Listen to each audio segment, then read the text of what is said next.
Well, we haven't covered the news in a while, have we? I feel like there's a few times where I almost have to, or at least really dig into the less talked about parts of emblem images that we've seen. Then again, I don't get a chance to actually watch content anymore, so what do I know? Hey everybody, it's your buddy Beard Grizzly, and like I said, let's talk about the news. Note, I said news because I won't be covering the image shown to us in this video. Time was dictating it was better to split this video up, so bear with me a little while here. Give me a bit on that one, because I'm actually pulling a few pieces of extra info and evidence together from cards and other stuff.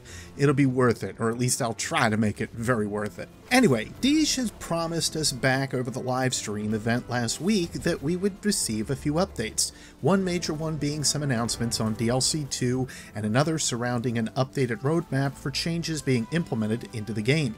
Funny enough, we had some interesting changes that happened over the last week, especially with Tuesday's hotfix.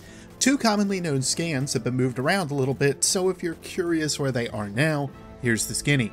The first one is in a completely different location from where it was before, but it's just across the bridge, and before you actually go out towards the bazaar, turn right, go across the actual gangplank, and you'll see an emblem that pops up to a scan, but there's no item there. There's no ghost, there's no journal, nothing. It's just hidden in a pot. They rebuilt the speaker's private quarters even after the reconstruction. I still can't believe that he's gone. He wasn't the first speaker, and he can't be the last, right? We still need a speaker, don't we? The second is the Anna Bray journal. This guy was moved out into the vent, so it's not as cryptic to find. Still, now it doesn't glitch out like it used to. Looks like a journal. Anna Bray. But I can't tell who. Pretty much the entire thing is redacted, and there are whole pages missing. Something about all this seems wrong. Am I worrying too much? This was done to solve a very annoying black screen issue where if you've never been affected by this, how? It's basically been around since day one or close to it. I know I had some issues getting into the tower back when I had just completed the story, so it's good that this one got tracked down. Not an easy one to solve since it was seemingly linked to these two scans of their placement. Something conflicting, details are spotty. Anyway, enough about the hotfix. There's a few major pieces of news to get into, but before we do, I just have to bring up the Community Summit lore survey once again. This is something being collected and compiled by Mylan Games, and if you have any interest or hope for the story of Destiny down the line, this is where you can make your voice be heard. It's very important we try our best just to tell Bungie, hey, we do care. A lot. When I say a lot, at time of recording, responses are now over 4,200 entries. It might not sound like a lot of entries compared to the player base, but we already know that not everyone that plays this game is playing it for the lore. This already tells me that people are still hungry for this lore and want to see the game do well. So, yeah, Bungie, don't screw this up, okay? Okay, let's do this news thing now that we're about 3/4 of a page into this thing. I'll be totally original, go from top to bottom of the article. Yeah, totally original. The dev team is largely responsible for this write-up, so there's a reference for verbiage and stuff like that. I know Deej was talking about it on Twitter pretty heavily, however. Anyway, not far in, we get to the real meat and potatoes of the hard-hitting words, and that comes direct from Chris Barrett. The team is very excited to extend the roadmap and share with you some of the big stakes we're putting in the ground. Recent updates have focused on immediate issues to the live game, but in the coming months, our vision for the future is converging with critical player feedback to deliver transformative changes to Destiny 2.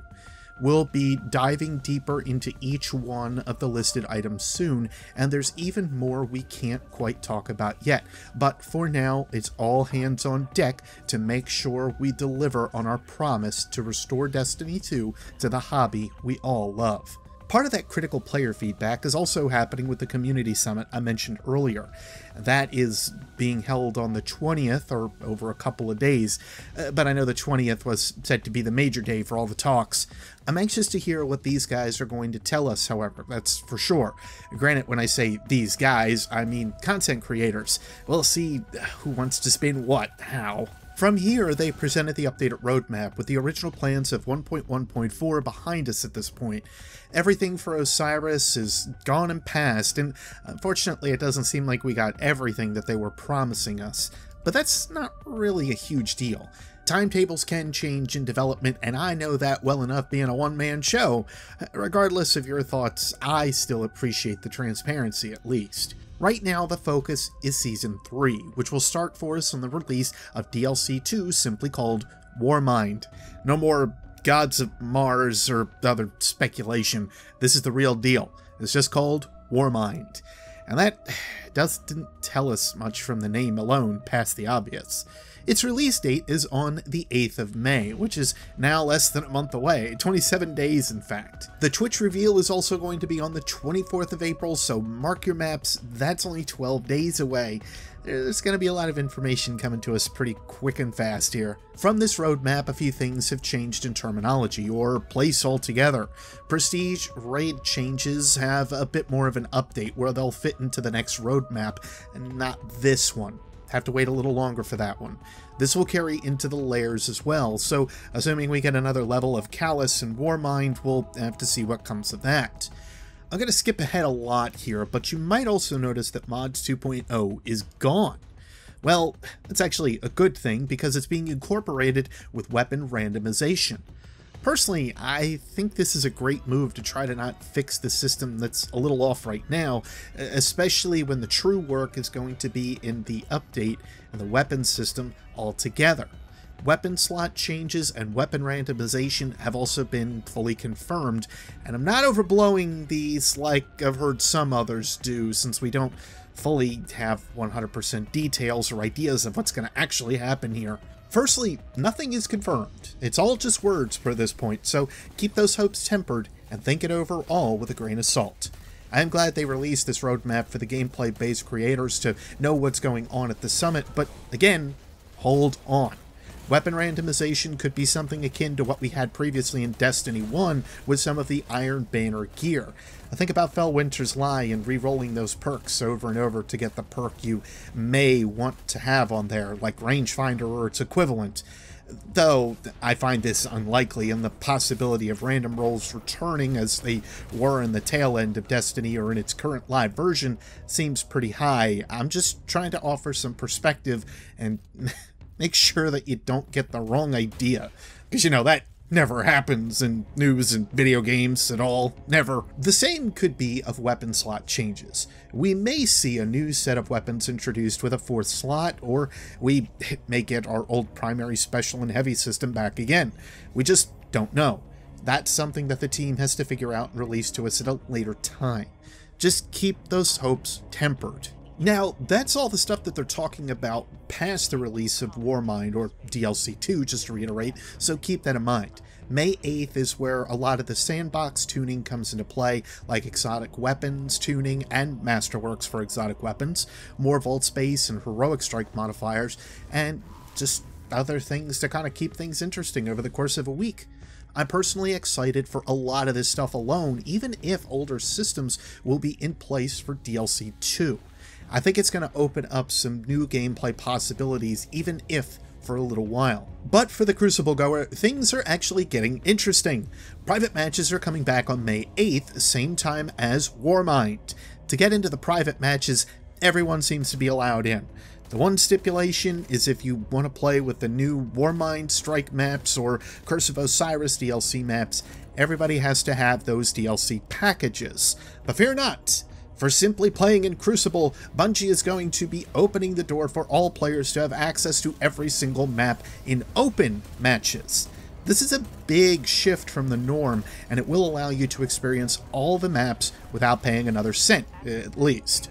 This is being extended to all game modes, so Trials, Iron Banner, Competitive, Quick Play, all of them are getting this treatment.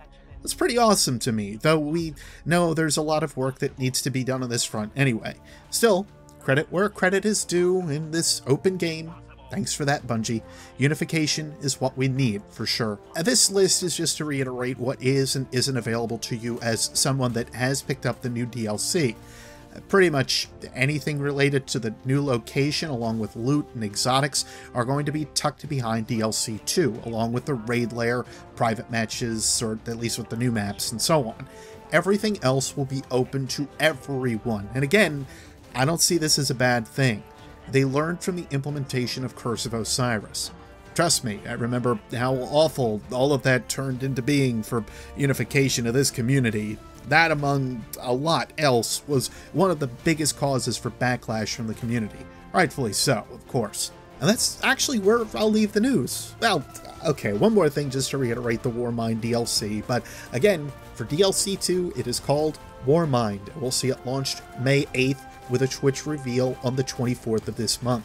So again, 12 days away for the Twitch stream, 27 days away for overall launch. I know we were all over the roadmap from left to right, then back in the middle, but if you've been around this channel enough, you know that I'm not always a straight thinker. My thoughts pan back and forth, and I hope to give some reasoning why I think these things are kind of going the way they are over at Bungie. I hope you enjoyed this very rarefied news update on my end, and if you enjoyed it, you know the buttons to press to let me know. If you do choose to subscribe, don't forget to hit the bell for notifications, since that's what YouTube's making me do now, even though that's not even 100% way to know what's going on, it seems, either.